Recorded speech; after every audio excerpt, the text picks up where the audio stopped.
aceitaram o convite da Associação Brasileira de Imprensa e da Rede Manchete os candidatos Esperidião Amin, do PPR, Lionel Brizola, do PDT, Dr. Enéas Carneiro, do PRONA, o almirante Hernani Fortuna, do PSC, e o candidato da coligação Brasil Popular, Luiz Inácio Lula da Silva. Está também aqui, na mesa dos trabalhos, o presidente da Associação Brasileira de Imprensa, Dr. Barbosa Lima Sobrinho.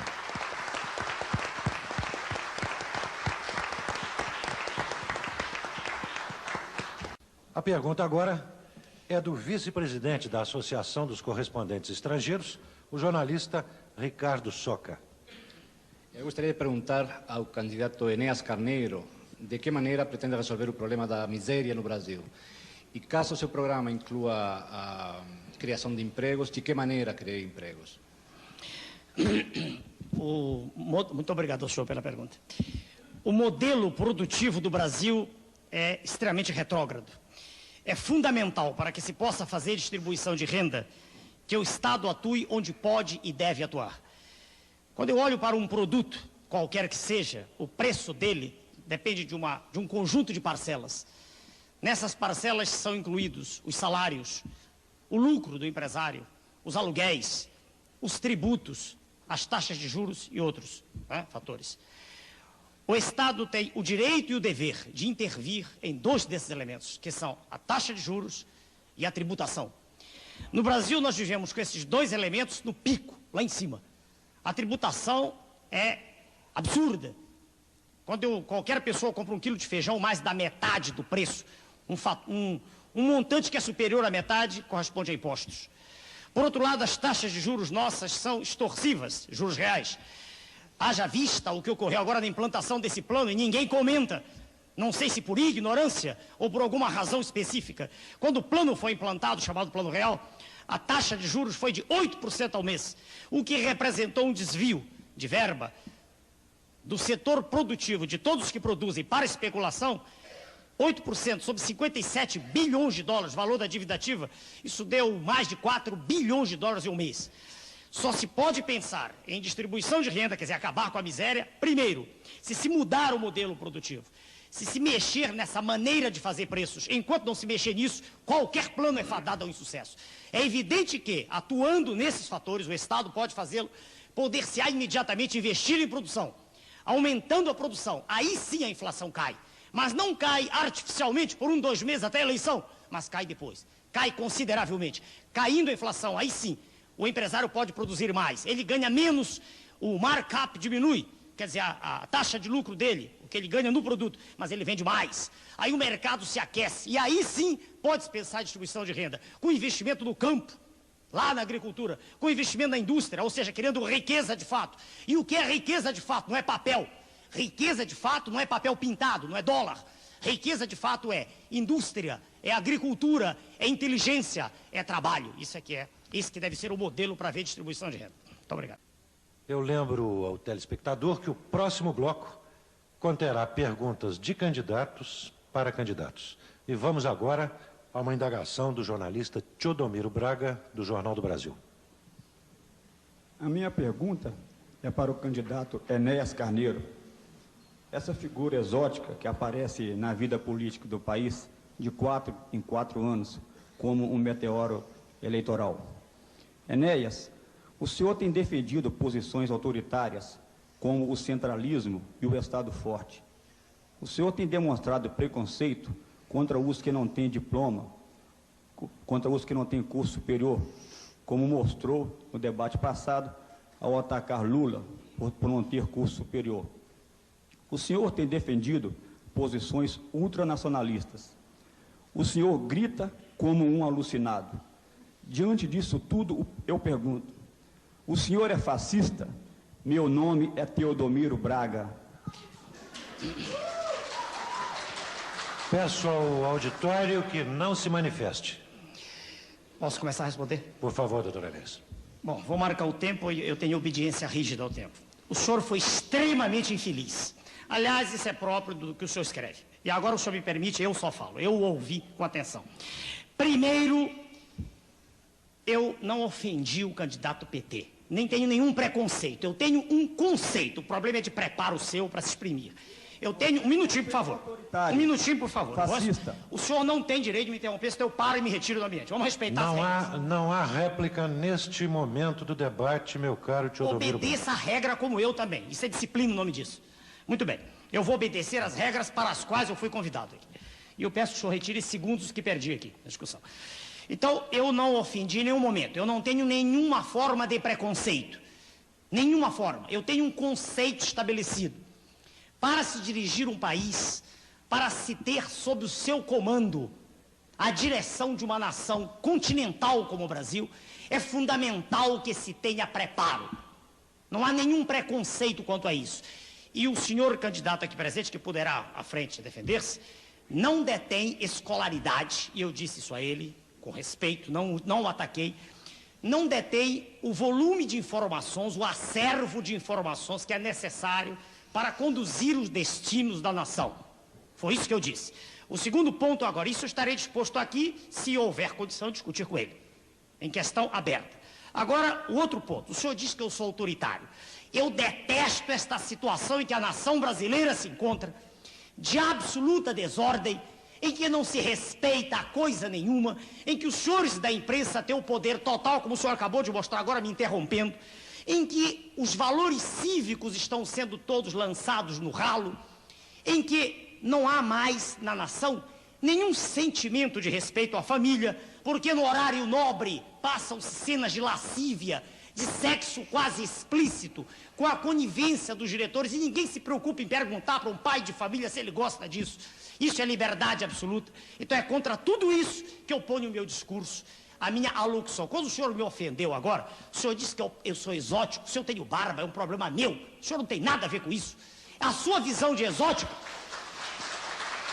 As manifestações são dispensáveis. E, doutor Enéas... Eu termino já. É porque ele por me favor, interrompeu. Terminarei seu tempo já terminou. As suas expressões traduzem apenas a incompreensão do senhor de um sentimento que eu represento, de uma insatisfação coletiva da nação, para com toda essa farsa que existe, apresentando-se um modelo, esse sim, que é de uma libertinagem. Doutor Enéas. Pois não, senhor. Doutor Enéas, a pergunta é sua para um dos candidatos. Desculpe, eu estava distraído. Eu vou perguntar para o senhor Luiz Inácio. Posso perguntar? Pois não, por favor. Senhor Luiz Inácio da Silva, eu olho para a nossa nação com bastante preocupação, como o senhor deve olhar também, e qualquer pessoa que pense em ser presidente da República. O Brasil exporta minerais in natura. O Brasil é a nação mais rica do planeta, tem um subsolo rico em manganês, em ferro, em bauxita, em estânio, um número enorme, enfim, em ouro. E o nosso minério todo é exportado in natura. O beneficiamento é mínimo. Isso nos traz prejuízos colossais e nada é feito em contrário. O Congresso, com 1000 discussões estólidas e intermináveis, curvas, e suas excelências, os detentores do poder, curvam-se. Eu queria perguntar para o senhor, e em particular, para um minério importantíssimo, chamado bauxita refratária, bauxita de caráter refratário, qual é a posição do senhor, se o senhor chegar a ser presidente da República, em relação à política mineral e, em particular, à bauxita de grau refratário? Olha, eu tive a oportunidade de visitar Porto Trombeta para ver a exploração de bauxita. O ideal seria que o Brasil fosse detentor de tecnologia suficiente para que nós pudéssemos extrair o minério, para que nós pudéssemos trabalhar esse minério e para que pudéssemos mandar para fora já o produto final do minério. Nem sempre nós temos os recursos para que se invista corretamente nessas empresas. Afinal de contas, não é todo dia que se pode produzir uma Alcoa neste país. É preciso muito capital externo.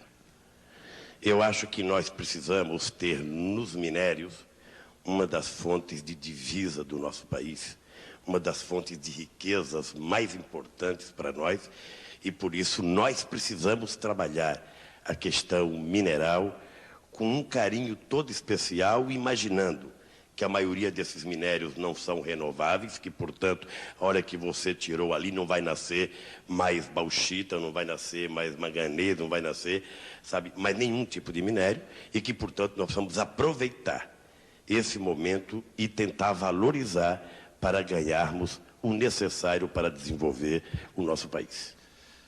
Doutor Enéas, o senhor tem 2 minutos para a réplica. Eu discordo radicalmente do que o senhor disse. Eu falei sobre bauxita de caráter refratário, o senhor não respondeu. Provavelmente o senhor não sabe, não seria nada demais se o senhor dissesse não sei.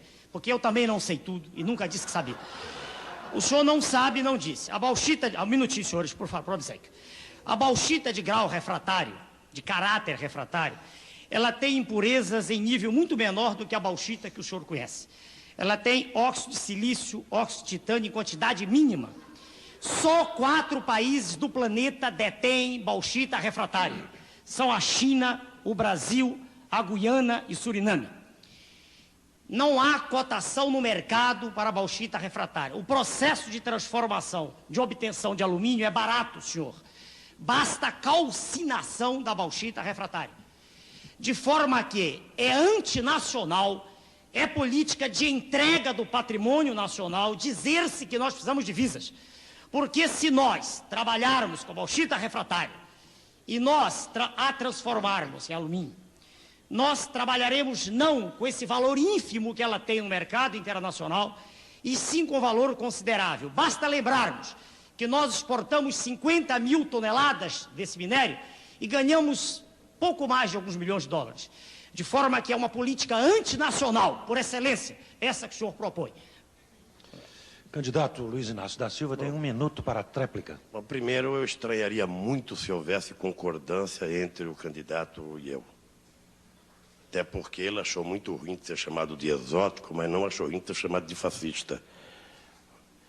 Eu quero dizer alto e bom som, e aliás eu disse isso no outro debate, de que eu não sou candidato a Deus. Eu sou candidato a presidente da República a apresentar, e apresentei não com discurso, mas viajando esse país, um programa para tirar o Brasil da miséria que ele se encontra, para resolver o problema do desenvolvimento desse país, da geração de emprego, da agricultura, da reforma agrária, da educação, da saúde. E, portanto, é isso que eu estava disposto a discutir.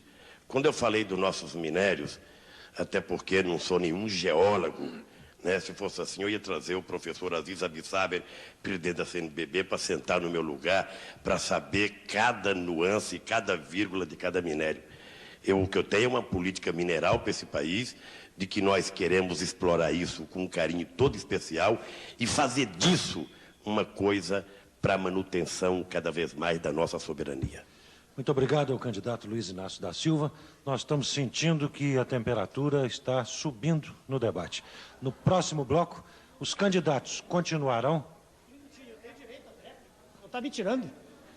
O senhor tem toda a razão, doutor O senhor está me tirando 1 minuto, preciosíssimo. Não. Eu não estou lhe tirando. O senhor tem toda a razão. Eu estou reconhecendo que o senhor tem 1 minuto à tréplica. Por favor. Eu queria dizer para os senhores telespectadores o seguinte: um presidente da República, mais do que qualquer outra coisa, tem que ser um estadista. Tem que conhecer as questões nacionais em profundidade.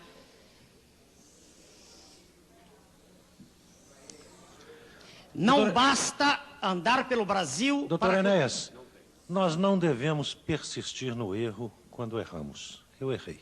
O senhor não tem agora o direito à tréplica. O senhor terá no próximo bloco. Não. O senhor quase me convenceu, mas não me convenceu. Nós teremos, doutor Enéas, teremos a oportunidade de novas inquirições, de novas perguntas entre os candidatos, logo depois do intervalo. Sortear um outro candidato.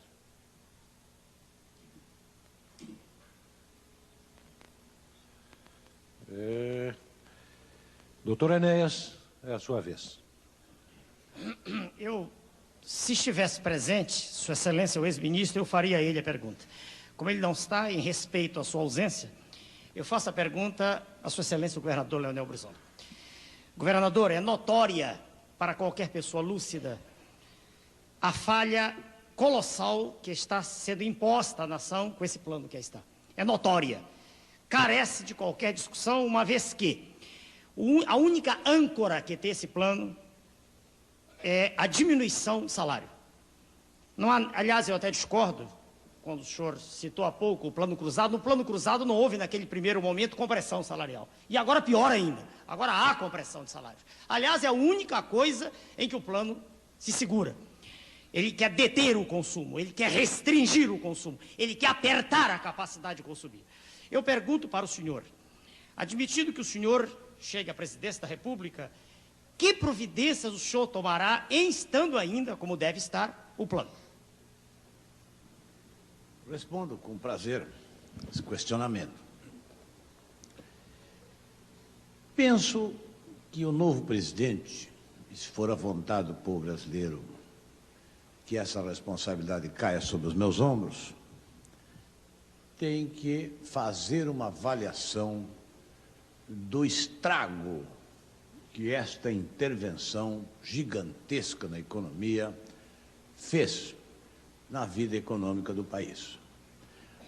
Como quem abre uma porta de uma casa na qual se sabe que ocorreram desordens dentro dela. O novo presidente terá que, o novo governo terá que encarar as suas tarefas imediatas através de um plano de emergência. Isto me parece que, seja quem for, terá que assumir o governo e desenvolver atividades, mobilizando a nação para um plano de emergência. Não só apenas para corrigir certas situações gritantes da vida econômica, como especialmente da situação social. Por exemplo, no caso das crianças. No caso da vida econômica, por exemplo, a situação em que o Plano Real colocou setores fundamentais que até nos orgulham da economia brasileira. Hoje mesmo estive lá em contato com algumas comissões da indústria do couro. É realmente um orgulho para o Brasil o que produz nessa matéria, tanto lá no Rio Grande do Sul, quanto em São Paulo, em Franca, e em outros estados também. Eles estão desesperados com a perspectiva que se criou, Governador, diante da impossibilidade de exportar. a vez é do Então, doutor acho que Enéas. esse plano de emergência, ele teria que encarar essas distorções geradas pelo Plano Real e por outras medidas que certamente irão ser tomadas ainda. Doutor Enéas, 2 minutos. 2 minutos. Com todo respeito à Sua Excelência, o governador não me respondeu. Eu perguntei com clareza que providências imediatas seriam tomadas. Com respeito ao senhor. Eu vou dizer no tempo que me resta, para completar os 2 minutos, o que eu farei se for eu que chegar lá, estando nesse plano em vigor, e vigendo ainda. Primeiro, é fundamental intervenção mesmo na política tributária. Não há mais lugar para conversa fiada, para conversas demoradas de gabinete. O povo não aguenta mais miséria e conversa. Intervenção na política tributária, através dos recursos que a Constituição dá. 2, taxas de juros. Isso é fundamental. Sem isso não há economia que progrida. O que existe hoje, permanentemente, é desvio de renda da atividade produtiva para a atividade especulativa. Nós vivemos numa ditadura do sistema financeiro que o senhor já denunciou no passado, sistema financeiro internacional, do qual um braço menor, bem menor, é o sistema financeiro nacional. Poremos em prática um modelo antigo, mas um modelo que foi usado no século XVIII por Alexander Hamilton, política creditícia, com intervenção do Estado, o que fez o presidente de Gaulle na França. Faremos isso certos de que, assim, atuaremos no sentido de diminuir essa onda colossal de desemprego que aí está, lançando na rua milhões de cidadãos famélicos. É preciso que o Estado tenha o direito e o dever, e ele já o tem, falta coragem e pulso para fazer isso. O Estado tem que intervir mesmo. Se deixarmos a economia de mercado atuar como está, daqui a pouco estaremos com a Argentina, com a economia aos pedaços, em frangalhos, como estão nossos vizinhos, outros vizinhos da América Latina. Daí porque do nosso ponto de vista, é fundamental que o Estado deixe de ser apenas um instituto assistencial para saúde e educação. É dever do Estado cuidar, do ponto de vista estratégico, é fazer criação de trabalho, criação de emprego. Só assim, do nosso ponto de vista, pode-se lutar contra o subdesenvolvimento. Governador, o senhor tem 1 minuto para a tréplica. Na verdade, eu não levo muito em consideração essa forma drástica com que o senhor Enéas comenta uma observação que fiz, que se ele estivesse nos seus reparos normais, iria ver que eu dei uma resposta correta. Como é que nós vamos saber qual é o estrago que esse pessoal aí vai fazer na economia do país, nas suas finanças? Então, o que tem que chegar lá, avaliar. Mas, permite que eu faça uma cobrança.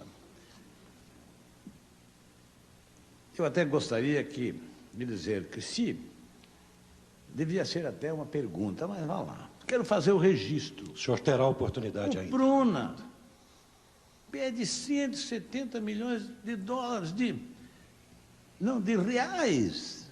Então é quase 200 milhões de dólares em bônus para fazer a campanha. Quantos candidatos a governador tem? Quantos deputados vai eleger? Você imaginou? 200 milhões de dólares para fazer a campanha? Governador, Posso responder? o seu eu tô tempo dizendo, Não terminou. recebi um Essa centavo em bônus, gratuidade, governador. não. Isso é papel puro. Não recebi um centavo até hoje, governador. Eu apenas cumpri a lei dava o direito, eu pedi. Mas é muito. E eu não sei quanto o senhor pediu. Eu não sei quanto o senhor pediu. Não, eu não pedi nada, o partido é um Não, partido senhor, organizado. Mas o partido Prona também é organizado. Tem 12 candidatos a governador Doutor também. Enéas, Eu vejo aqui o PT. obrigado. Governador, o tempo está terminado. O senhor terá a oportunidade, governador, de outra. Vamos sortear outro candidato para fazer pergunta. Como? Fala, Mauro. Estamos agora nesse último bloco do debate entre os candidatos à presidência da República. Nesse último bloco, cada um deles terá agora 1 minuto para suas considerações finais. Já foi feito anteriormente um sorteio para a ordem dos pronunciamentos dos candidatos. Fala primeiro o candidato Enéas Carneiro. Já? Já. Pode começar? Senhor telespectador, que até esse momento nos ouve, uma coisa eu quero deixar bem clara para o senhor que está assistindo ao pronunciamento em sua casa. Eu sou um estranho no ninho. Fiz questão absoluta em 1989 de escrever isso, mantive minha palavra, não me contaminei pelo processo e a reitero agora. Se perder a eleição, não quero nenhum cargo com nenhum desses senhores que aqui está. Se ganhar a eleição, terei do meu lado o grupo de escola que me acompanha, liderado pelo almirante Roberto Gama Silva, que acaba de me ajudar, junto com homens de ciência, a escrever um grande projeto nacional que vai ser lançado semana que vem em São Paulo. Uma mensagem para os senhores de fé e de esperança. É possível endireitar o Brasil com nossos próprios recursos. É possível fazer dessa terra algo de que a gente se orgulhe. É possível ter certeza de que da nossa terra emergirá a grande civilização do terceiro milênio. Muito obrigado, senhor.